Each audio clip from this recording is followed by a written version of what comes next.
આજે અમે આવ્યા છીએ અમારા પોરબંદરના અમદાવાદ રાજકોટ હાઈવે ઉપર. તો ત્યાં એક નવદુર્ગાનું મંદિર બંધ દેખો. જો આ પૂરું 180 ફીટનું છે આ અવડું આ. તો અમે અટાણે હવે એના બીજા ડેરા ઉપર આવ્યા છીએ. તો ત્યાંથી હવે તમને અમે સીન દેખાડશું. જુઓ આ જુઓ, ઓલી છે રાણાઓની કંપની, માં દેખાય છે ને એ તમને, જો એ દેખાય જ નહીં.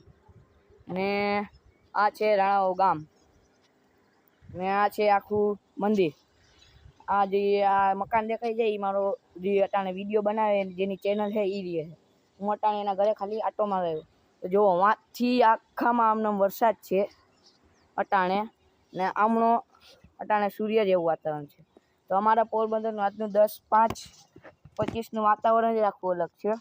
ને આ અમે બે અટાણે અમે ચડ્યા છીએ ઉપર જોવા હાટું, આ મંદિર ઉપર. ના આ જે છે ને આવડો આ એ જે એની યુટ્યુબ ચેનલ છે એ બનાવે છે. અમે અટાણે ચડ્યા છે ભાઈ બહેન શરારતી. જો આ रामी है, यह रामी है, ओली सीधी है. हम ये किसी को पूछे बिना ऊपर आया है. ए नीचे उतर तो, ऊपर ना चढ़. आ हमारा जी यूट्यूब चैनल है बेन, छोटे ये देखो आ जाओ. आ ओला बे ऊपर चढ़ से देने मार से. हेलो चढ़ी गया, मार मार सालेगा. देखो ये भागी, ये शरारती है. और ये देखो ये बहुत शरारती है. ये मेरा भाई है, बहुत शरारती है.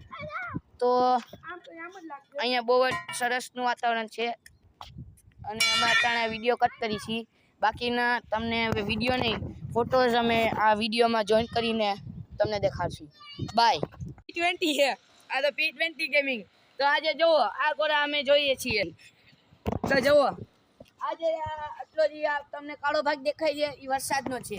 ને વાં જુઓ ઓલો ટાવર દેખાય છે તમને લોકોને, ટાવર થી આ બાજુ થી લઈને આ બાજુનું ઘર છે ત્યાં સુધી આખું જે કાળું દેખાય છે ત્યાં વરસાદ ચાલુ છે. ને અહીં અમે કોરામાં ઉભા છીએ.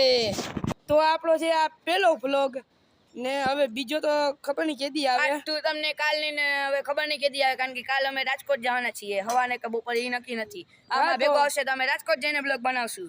અને અટાણે આ જોવો ભાઈ, કેમેરો ફેરવતો.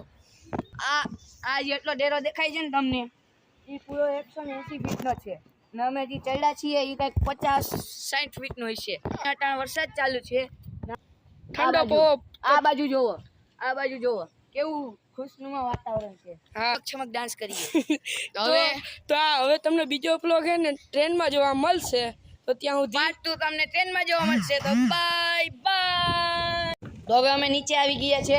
તો અમારે અટાણે જોવો આ ધૂળ તો અટાણે એકદમ ઠંડો ઠંડો પવન ચાલુ છે. એટલે અમે હે ને નીચે આવતા રહ્યા, કારણ કે પછી ગમે ત્યારે વરસાદ આવે તો અમે શું કરશું. તો ભાઈ અમે ભીના થઈએ ને મારા ભેગા આ બે હે એટલે અમને ખીજા છે કે ભીનાને કર્યા ને એ લોકો શું કરવા ચડ્યા. તો હવે અટાણે જો આવું છે એટલે વરસાદ આવે એવું થઈ જાય. પવન તો જોવો, વાદળા તો જો ઉડે છે ને અમારા વાડે ઉડે છે. તો અમે હવે જો ફોન આવી ગયો, ધીરે ધીરે ઉડીએ છીએ. તો આના મારા ભાઈના પપ્પાનો ફોન આવ્યો કે હાલો હવે જલ્દી ઘરમાં. બાકી વરસાદ આવી જાય એટલે અમે જો હવે ઘરે જઈએ છીએ. અમારા ઘરે જઈએ. જો હવે અમારો નાનકડો ભાઈ ભાગીને જશે. જો હે ને જો હવે અમે અટાણે જઈએ છીએ. બાકી અમારે અટાણે ઉડી જાય તો અમને ખબર નથી, કારણ કે આટલું ઊંચું મંદિર છે. એમાં એટલો પવન આવે કે અમે હે ને મૂછશું. તો હવે આપણે હે ને આપણે મળ્યા થોડી નાનકડી. નહીં, મારી બેન છે એ અટાણે પાણી ભરવા જાય છે, કારણ કે વરસાદ જેવું હોય પછી ક્યારે ભરવા મળે. આમાં મમ્મી અટાણે ફોન જોવે છે. જો આમાં મમ્મી અટાણે ફોન જોવે છે. હવે અમે જો આ મારો ભાઈ સાયકલ હાકે છે, હમણાં સ્ટન્ટ કરી બધા જો આ ભાઈગો કે વરસાદ આવશે ભાગો જલ્દી, બાકી હમણાં ભીના થઈ જશું. તો હવે તમને બીજો બ્લોગ હમણાં પાર્ટ 4 અંબાડીએ ને, પાર્ટ 4 નહીં ઊભી રહ્યા. તો આ મારી બેન જાય છે પાણી ભરવા, બિચારીને મજબૂરી છે, એકલી હતી એટલે ભરવા જાઉં. અને હું પાર્ટ 4 હમણાં થોડીક વારમાં જ વરસાદ આવે કે નહીં, કે વરસાદ વયો જાય તો પછી જ તમને દેખાડી. Bye bye. આવે છે ઠંડુ પાણી આવે છે ને ઉપરથી વરસાદ આવે છે. તો આ જુઓ પાણી ભરવાના બાને નાવા હોઈ ગઈ. પાણી ભરે એટલે જુઓ આવી નળી અમે રોજ નાતા હોય. અમે હમણાં નાશું ત્યારે તમને આ બ્લોગ